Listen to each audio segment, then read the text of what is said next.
सब इस्लामी मुल्क रल के इस वेले बेगुनाह ते मासूम बच्चों के कातल इसराइल का बाइकआउट करन। Pakistani defence minister Khawaja Asif senate और नैशनल असैम्बली च बोल पे। ईरान तो 450 पाकिस्तानियों समेत पाकिस्तानी एम्बेसी के वाधू अमले नूं लैण वास्ते पाकिस्तानी एयरलाइन दीआं खास परवाजां। बलोचिस्तान च धमाके, 2 बंदियां दे मौत समेत 13 लोग फट्टर। पाकिस्तान दे विच शहीदी दिहाड़ ते जोड़ मेला लंघ गया। भारत वल्लों सिख यात्रियों नूं पाकिस्तान आउण दी इजाजत ना दित्ती गई ते सुनिया जे कि FBR दे महकमे ने बेनामी जायदादां दे कानून नूं वरतदिआं होइआं इस्लामाबाद च 2 महंगे प्लाट जब्त कर लए। ਇਹ ਪੰਜਾਬੀ ਰੇਡੀਓ USA है। अपडेट पाकिस्तान दे नाल मैं हां मसूद मली। मेरे वालों सब सुनने और देखने वालियां दी सेवा च बड़ा अदब भरिया निगाह जिहा दोवें हाथ जोड़ के सलाम आदाब और सत श्री अकाल। आज अमरीका दे विच 17 जून साल 2025 दा दिन टल रहा है, जबकि पाकिस्तान च 18 जून साल 2025 दा दिन चढ़िया है। आप सब पाकिस्तान दे नाल जुड़ियां पिछलियां 24 घंटे दियां इन्हां वड्डियां खबरां दे बुलेटिन च जी आयां नूं कहने आ। बड़ा निघा जिहा स्वागत है।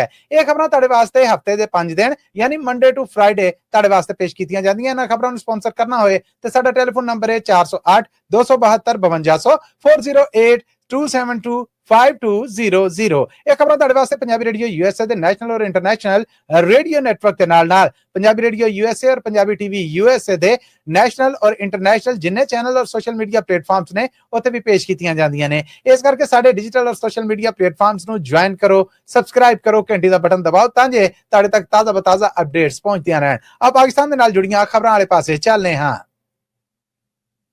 पाकिस्तान के डिफेंस मिनिस्टर ख्वाजा आसफ होना ने आख्या है कि मासूम बच्चों का कातल और गजा नूं बरूदी ढेरी बनाने वाले इसराइल दे नाल वेला आ गया है कि सारे इस्लामी मुल्क कता ताल्लुकी कर देण। इस वेले सारे मुस्लिम मुल्कां नूं चाहिदा है कि आपस दे विच इतिहाद, एकता और भाईचारे का सबूत देण। हमला सिर्फ ईरान ते नहीं होया, एक तो बाद दूजे दी वारी आ सकती है। इसराइल एक इंटरनेशनल अतगर्द है और जंगी जुर्मां दा गढ़ बन गया है। दुनिया नूं चाहिदा है कि ओहदे जुर्मां तो अखां मीटण दी बजाय ओहदे जुल्मां दा हिसाब लिया जाए और इसराइल नूं कटहरे च लिआंदा जाए। ख्वाजा आसफ होना दी नैशनल असैम्बली और सेनेट च कीती गई गलबात दे विचों कुछ बोल। इजराइल ने यमन को, ईरान को, फलस्तीन को टारगेट बनाया हुआ है। मुस्लिम दुनिया जो है मुतहद ना हुई और अपने अपने एजेंडे पे अपने अपने मफादात का तहफ़्फ़ुज़ करती रही तो सबकी बारी आ जाए। इस वक्त लाजम है कि कोई लीड ली जाए इस सिलसिले में कि OIC का इजलास बुलाया जाए और तमाम मुस्लिम ममालिक जो है वो मिलके वो ऐसी स्ट्रेटेजी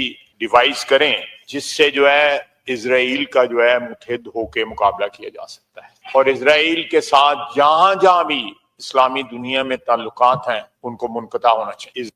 पाकिस्तान के डिफेंस मिनिस्टर ख्वाजा आसफ होना दी गलबात तुसां सुनी।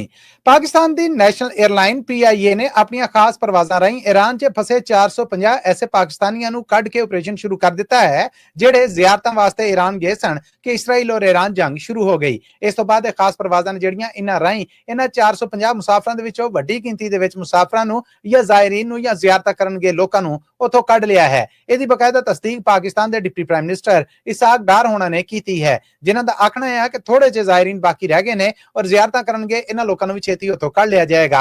ਹੁਣ ਤੋਂ ਕੁਝ ਘੰਟੇ ਪਹਿਲਾਂ ਪਾਕਿਸਤਾਨ ਦੇ ਫਾਰਨ ਆਫਿਸ ਨੇ ਸਰਕਾਰੀ ਬਿਆਨ ਦੇ ਵਿੱਚ ਆਖਿਆ ਹੈ ਕਿ ਅਸੀਂ ਈਰਾਨ ਦੇ ਵਿੱਚ ਪਾਕਿਸਤਾਨੀ ਐਮਬੈਸੀ, ਸਫਾਰਤਖਾਨਿਆਂ ਦੇ ਜਿੰਨੇ ਵਾਧੂ ਅਮਲੇ ਔਰ ਉਹਨਾਂ ਦੇ ਪਰਿਵਾਰ ਨੇ ਉਹਨਾਂ ਨੂੰ ਉਥੋਂ ਕੱਢ ਲਿਆ ਹੈ। ਪਾਕਿਸਤਾਨ ਦੇ ਫਾਰਨ ਆਫਿਸ ਨੇ ਸਰਕਾਰੀ ਬਿਆਨ 'ਚ ਆਖਿਆ ਹੈ ਕਿ ਅਮਲਾ ਕੰਮ ਕਰਦਾ ਰਹੇਗਾ। ਪਾਕਿਸਤਾਨੀ ਐਮਬੈਸੀ ਔਰ ਫਾਰਨ ਆਫਿਸ ਦੇ ਜਿਹੜੇ ਜ਼ਰੀਏ ਨੇ ਉਹ ਵੀ ਕੰਮ ਕਰਦੇ ਰਹਿਣਗੇ ਔਰ ਉੱਥੇ ਸਾਡੇ ਜਿਹੜੇ ਕੌਂਸਲ ਆਫਿਸ ਨੇ ਉਹ ਵੀ ਕੰਮ ਕਰਦੇ ਰਹਿਣਗੇ। ਪਰ ਵਾਧੂ ਅਮਲੇ ਨੂੰ ਜੰਗੀ ਹਾਲਾਤਾਂ ਕੋਲੋਂ ਉੱਥੋਂ ਕੱਢਿਆ ਹੈ। ਜਦੋਂ ਹਾਲਾਤ ਸੁਧਰਨਗੇ ਫਿਰ ਇਹਦੇ ਤੇ ਗੌਰ ਕੀਤਾ ਜਾਏਗਾ। याद रहे कि ईरान दे विच 2 पाकिस्तानी कॉन्सुलेट ऑफिस समेत एक एम्बेसी है जिथों दे अमले दे परिवारां नूं, उन्हां दे बाल बच्चियां नूं और वाधू स्टाफ नूं तेहरान तो पाकिस्तान वापस सद लिया गया और आख्या जा रहा है कि खास परवाजां जिहड़ियां चलाईयां गईयां ने वो भी इन्हां राहीं पाकिस्तान पहुंचणगे।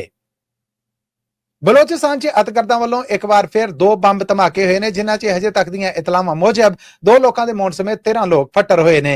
ये धमाके कलात और बलोचिस्तान दे शहर मच दे विच होए जिहदे विच पाकिस्तानी फोर्सेस नूं और रेलवे लाइन नूं निशाना बनाया गया और इहदे तो बाद रेलवे मुलाजम जिहड़ा ओह भी फट्टर होया। बारखान दे इलाके दे विच 2 बंदियां दे मौत समेत 11 फट्टर होए। ये मोटरसाइकिल दे उत्ते ला के रिमोट कंट्रोल बंब धमाका कीता गया सीगा। बलोचिस्तान दे शहर कलात, मच ते बारखान तो लभण वाले ये अड्डो अड्ड धमाकिਆਂ ਦੀਆਂ रिपोर्टां दे विच आख्या गया है कि मौन वालियां दी गिनती वध सकदी है क्योंकि 13 फट्टर लोकां दे विचों कुछ ते ਫੱਟ ਡੂੰਘੇ ਨੇ ਜਿਨ੍ਹਾਂ ਦਾ ਇਲਾਜ ਔਰ ਦਵਾ ਦਾਰੂ ਚੱਲ ਰਿਹਾ ਆ। ਕਲਾਦ ਦੇ ਇਲਾਕੇ ਮੰਗੋਚਕਰ ਦੇ ਚੈੱਕ ਪੋਸਟ ਦੇ ਉੱਤੇ ਹਮਲਾ ਹੋਇਆ, ਜਿਹਦਾ ਟਾਰਗੇਟ ਫੋਰਸਿਸ ਸਨ, ਯਾਨੀ ਫੌਜੀਆਂ ਦੇ ਉੱਤੇ ਹਮਲਾ ਕੀਤਾ ਗਿਆ। ਬੰਬ ਡਿਸਪੋਜ਼ੇਬਲ ਸਕਾਡ ਦੀ ਟੀਮ ਨੇ ਵੀ ਇਹ ਤਸਦੀਕ ਕੀਤੀ ਹੈ ਕਿ ਇਹਨਾਂ ਲੋਕਾਂ ਨੂੰ ਨਿਸ਼ਾਨਾ ਬਣਾਇਆ ਗਿਆ, ਜਦਕਿ ਮੱਚ ਦੇ ਇਲਾਕੇ ਦੇ ਵਿੱਚ ਰੇਲਵੇ ਲਾਈਨ ਹੈ ਜਿਹੜੀ ਉਹਨੂੰ ਧਮਾਕੇ ਦੇ ਨਾਲ ਉਡਾਇਆ ਗਿਆ, ਜਿਹਨੂੰ ਮੁਰੰਮਤ ਕਰ ਦਿੱਤਾ ਗਿਆ ਹੈ। ਇਸ ਧਮਾਕੇ ਦੇ ਵਿੱਚ ਇੱਕ ਰੇਲਵੇ ਮੁਲਾਜ਼ਮ ਦੇ ਫੱਟੜ ਹੋਣ ਦੀ ਇਤਲਾਹ ਹੈ ਔਰ ਉਤੋਂ ਸਬੂਤ ਇਕੱਠੇ ਕੀਤੇ ਜਾ ਰਹੇ ਨੇ। ਬਲੋਚਿਸਤਾਨ ਦੇ ਇਲਾਕੇ ਬਾਰਖਾਨ ਦੇ ਵਿੱਚ ਹੋਣ ਵਾਲੇ ਧਮਾਕੇ ਦੇ ਅੰਦਰ 2 ਲੋਕਾਂ ਦੇ ਮੌਤ ਸਮੇਤ 11 ਦੇ ਫੱਟੜ ਹੋਣ ਦੀ ਤਸਦੀਕ ਕੀਤੀ ਗਈ ਹੈ। ਇਹ ਧਮਾਕਾ ਬਾਜ਼ਾਰ ਦੇ ਵਿੱਚ ਇੱਕ ਅੰਬਾਂ ਦੀ ਰੇਹੜੀ ਦੇ ਉੱਤੇ ਕੀਤਾ ਗਿਆ।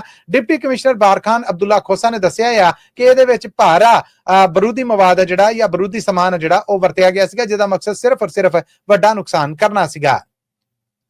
ਲਹਿੰਦੇ ਪੰਜਾਬ ਦੇ ਵਿੱਚ ਸ਼ਹੀਦੀ ਦਿਹਾੜ ਔਰ ਜੋੜ ਮੇਲਾ ਮੁੱਕ ਗਿਆ, ਪਰ ਦੁੱਖ ਦੀ ਗੱਲ ਇਹ ਹੈ ਕਿ ਭਾਰਤ ਵੱਲੋਂ ਇਸ ਵਾਰ ਸਿੱਖ ਯਾਤਰੀਆਂ ਨੂੰ ਬਾਰਡਰ ਬੰਦ ਕਰਨ ਦੇ ਨਾਂ ਦੇ ਉੱਤੇ ਪਾਕਿਸਤਾਨ ਆਉਣ ਦੀ ਇਜਾਜ਼ਤ ਨਾ ਦਿੱਤੀ ਗਈ। ਇਹ ਖਾਸ ਜਿਹੜਾ ਇੱਕ ਇਕੱਠ ਔਰ ਇਹਨਾਂ ਸਮਾਗਮਾਂ ਦਾ ਜਿਹੜਾ ਮਰਕਜ਼ ਸੀਗਾ ਉਹ ਗੁਰਦੁਆਰਾ ਡੇਰਾ ਸਾਹਿਬ ਲਾਹੌਰ ਸੀਗਾ, ਜਿੱਥੇ chairman Matruka Waqf Imlak board doctor Sajid Mahmood Chauhan ਹੋਣੇ ਨੇ ਜਿਹੜੇ ਉਹਨਾਂ ਨੇ ਇਕੱਠ 'ਚ ਸਾਂਝ ਪਾਈ ਔਰ ਆਖਿਆ ਕਿ ਸਾਨੂੰ ਦੁੱਖ ਹੈ ਕਿ ਭਾਰਤ ਵੱਲੋਂ ਯਾਤਰੀਆਂ ਨੂੰ ਇੱਥੇ ਨਹੀਂ ਆਉਣ ਦਿੱਤਾ ਗਿਆ। ਅਸੀਂ ਉਹਨਾਂ ਦੇ ਰੈੱਡ ਕਾਰਪੇਟ ਇਸਤਕਬਾਲ ਔਰ ਸਵਾਗਤ ਦੀ ਤਿਆਰੀ ਰੱਖੀ ਸੀਗੀ, ਜਿਹੜੀ ਕਿ ਵਿੱਚੇ ਹੀ ਰਹਿ ਗਈ। ਦੁੱਖ ਦੀ ਗੱਲ ਇਹ ਹੈ ਕਿ ਭਾਰਤ ਆਪਣੀਆਂ ਕਰਨੀਆਂ ਕਾਰਨ ਸਿੱਖ ਯਾਤਰੀਆਂ ਨੂੰ ਪਾਕਿਸਤਾਨ ਦੇ ਨਾਲ ਨਫ਼ਰਤ ਕਰਨ ਵਾਲੇ ਪਾਸੇ ਲੈ ਕੇ ਜਾ ਰਿਹਾ, ਪਰ ਉਹ ਨਫ਼ਰਤਾਂ ਨਹੀਂ ਘੋਲ ਸਕ ਰਿਹਾ। ਉਹ ਦਿਲਾਂ ਦੇ ਵਿੱਚ ਨਫ਼ਰਤਾਂ ਭਰਨ ਵਾਸਤੇ ਅੱਡੋ ਅੱਡ ਹਰਬੇ ਕਰਦਾ ਆ। ਜਿੱਦਾਂ ਪਹਿਲਗਾਮ ਹਮਲੇ ਤੋਂ ਬਾਅਦ ਵੀ ਉਹਨੇ ਆਖਿਆ ਕਿ ਹਰਮੰਦਰ ਸਾਹਿਬ ਦੇ ਉੱਤੇ ਪਾਕਿਸਤਾਨੀ ਫੌਜ ਨੇ ਬੰਬ ਜਾਂ ਮਿਜ਼ਾਈਲ ਨੇ ਜਿਹੜੇ ਉਹ ਫਾਇਰ ਕੀਤੇ। ਪਾਕਿਸਤਾਨ ਪਹਿਲਾਂ ਵੀ ਕਹਿ ਚੁੱਕਿਆ ਕਿ ਅਸੀਂ ਸਭ ਧਾਰਮਿਕ ਸਥਾਨਾਂ ਦਾ ਅਦਬ ਇਹਤਰਾਮ ਕਰਨੇ ਆ। ਪਾਕਿਸਤਾਨ ਨੇ ਨਾ ਇਹੋ ਜਿਹਾ ਕੋਈ ਕੰਮ ਕੀਤਾ ਤੇ ਨਾ ਅਸੀਂ ਇਹੋ ਜਿਹੇ ਕੰਮ ਦੀ ਸੋਚ ਸਕਨੇ ਆ। ਇਹ ਸਭ ਭਾਰਤ ਦੀ ਨਫ਼ਰਤ ਖਿਲਾਰਨ ਵਾਸਤੇ ਇੱਕ ਸਾਜ਼ਿਸ਼ ਸੀਗੀ।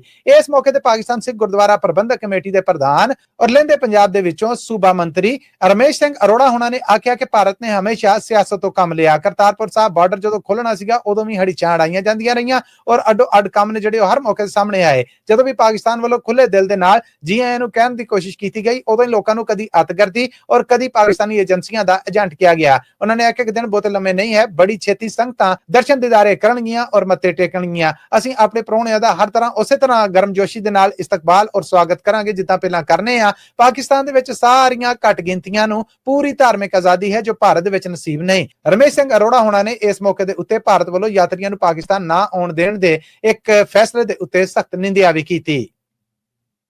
ਅਮੀਰ ਕਬੀਰ ਲੋਕ, ਤਾਜਰ, ਫੈਕਟਰੀਆਂ, ਮਿੱਲਾਂ ਦੇ ਮਾਲਕ, ਬਿਊਰੋਕਰੇਟ, ਇੱਥੇ ਤੱਕ ਕਿ ਸਿਆਸਤਦਾਨ ਜਦੋਂ ਆਪਣਾ ਕਾਲਾ ਧਨ ਲੁਕਾਉਣਾ ਹੁੰਦਾ ਹੈ ਤੇ ਉਦੋਂ ਆਪਣੇ ਮੁਲਾਜ਼ਮਾਂ ਦੇ ਨਾਂ ਦੇ ਉੱਤੇ ਬੇਨਾਮੀਆਂ ਜਾਇਦਾਦਾਂ ਖਰੀਦ ਲੈਂਦੇ ਨੇ। ਇਸ ਤੋਂ ਬਾਅਦ ਇਹਨਾਂ ਬੇਨਾਮੀਆਂ ਜਾਇਦਾਦਾਂ ਦੇ ਮਾਮਲੇ ਤੇ ਇੱਕ ਕਾਨੂੰਨ 2017 'ਚ ਬਣਿਆ, ਜਿਹਦਾ ਮਕਸਦ ਇਹ ਸੀਗਾ ਕਿ ਇਹੋ ਜਿਹੀਆਂ ਬੇਨਾਮੀਆਂ ਜਾਇਦਾਦਾਂ ਨੇ ਜਿਹੜੀਆਂ ਉਹਨਾਂ ਨੂੰ ਜ਼ਬਤ ਕੀਤਾ ਜਾਏ। ਇਮਰਾਨ ਖਾਨ ਦੇ ਦੌਰ ਦੇ ਵਿੱਚ ਜਦੋਂ ਉਹਨਾਂ ਦਾ ਰਾਜ ਸੀਗਾ ਉਦੋਂ ਇਸ ਕਾਨੂੰਨ ਨੂੰ ਸਖਤ ਕੀਤਾ ਗਿਆ, ਪਰ ਇਹਦੇ ਉੱਤੇ ਅਮਲ ਨਾ ਹੋਇਆ। ਪਰ ਹੁਣ FBI ਦੇ ਮਹਿਕਮੇ ਨੇ ਕਾਰਵਾਈ ਕਰਦੇ ਹੋਏ ਇਸਲਾਮਾਬਾਦ 'ਚ 2 ਵੱਡੇ ਔਰ ਮਹਿੰਗੇ ਪਲਾਟ ਨੇ ਜਿਹੜੇ ਉਹਨਾਂ ਨੂੰ ਕਾਬੂ ਕੀਤਾ ਹੈ। ਇਹ ਬੇਨਾਮੀ ਜਾਇਦਾਦਾਂ ਸਨ ਜਿਹੜੀਆਂ ਕਿ ਅਮੀਰ ਕਬੀਰ ਲੋਕ ਨੇ ਜਿਹੜੇ ਉਹਨਾਂ ਨੇ ਆਪਣੇ ਮੁਲਾਜ਼ਮਾਂ ਦੇ ਨਾਂ ਦੇ ਉੱਤੇ ਬਣਾਈਆਂ ਸਨ। ਜਦੋਂ ਉਸ ਮੁਲਾਜ਼ਮ ਨੂੰ ਪੁੱਛਿਆ ਗਿਆ ਤੇ ਉਹਨੇ ਆਖਿਆ ਕਿ ਮੈਂ ਇਹਨਾਂ ਜਾਇਦਾਦਾਂ ਤੋਂ ਵਾਕਿਫ ਹੀ ਨਹੀਂ ਹੈ, ਮੈਨੂੰ ਨਹੀਂ ਪਤਾ, ਇਹ ਮੇਰੀਆਂ ਹੈ ਹੀ ਨਹੀਂ। ਬਾਅਦ 'ਚ ਇਨਵੈਸਟੀਗੇਸ਼ਨ ਤੋਂ ਪਤਾ ਲੱਗਾ ਕਿ ਉਹਦੇ ਜਾਲੀ ਸ਼ਨਾਖਤੀ ਕਾਰਡ ਦੇ ਰਾਹੀਂ ਉਹਦਾ ਜਾਲੀ ਸ਼ਨਾਖਤੀ ਕਾਰਡ ਵੀ ਗਲਤ ਤਰੀਕੇ ਦੇ ਨਾਲ ਵਰਤ ਕੇ ਇਹ ਜਾਇਦਾਦਾਂ ਉਹਦੇ ਨਾਮੇ ਕੀਤੀਆਂ ਗਈਆਂ। ਇਸਲਾਮਾਬਾਦ 'ਚ ਕਾਬੂ ਕੀਤੇ ਗਏ ਇਹ ਪਲਾਟ ਨੇ ਜਿਹੜੇ ਇਹ Pakistan employees cooperative housing society ਦੇ ਨੇ, ਜਿਨ੍ਹਾਂ ਦਾ ਨੰਬਰ A168 ਔਰ A174 ਹੈ। ਇਹਨਾਂ ਦੇ ਵਿੱਚੋਂ A168 816 ਮੁਰੱਬਾ ਗਜ਼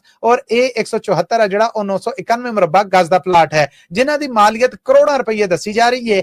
FBI ਦੇ ਮਹਿਕਮੇ ਦੇ ਵੱਲੋਂ ਇਹਨਾਂ ਪਲਾਟਾਂ ਦੇ ਅਸਲ ਮਾਲਕ ਦੇ ਬਾਰੇ ਦੱਸਦੇ ਨਹੀਂ ਪਾਈ ਗਈ, ਪਰ ਅਦਾਲਤ ਦੇ ਵਿੱਚ ਇਸ ਬਾਰੇ ਸਬੂਤ ਪੇਸ਼ ਕਰਕੇ ਅਦਾਲਤ ਤੋਂ ਇਹ ਇਜਾਜ਼ਤ ਲੈ ਲਈ ਗਈ ਹੈ ਕਿ ਇਹਨਾਂ ਪਲਾਟਾਂ ਨੂੰ ਵੇਚ ਕੇ ਇਹਦੇ ਤੋਂ ਆਉਣ ਵਾਲੀ ਦੌਲਤ ਜਾਂ ਸਰਮਾਇਆ ਕੌਮੀ ਖਜ਼ਾਨੇ 'ਚ ਜਮ੍ਹਾਂ ਕਰਵਾ ਦਿੱਤਾ ਜਾਏ। ਯਾਦ ਰਵੇ ਕਿ ਪਾਕਿਸਤਾਨ ਦੇ ਵਿੱਚ ਬੇਨਾਮੀ ਜਾਇਦਾਦਾਂ ਦੇ ਕਾਨੂੰਨ ਦੇ ਤਹਿਤ ਇਹ ਪਹਿਲੀ ਕਾਰਵਾਈ ਹੈ ਜਿਹੜੀ ਸਾਹਮਣੇ ਆਈ ਹੈ।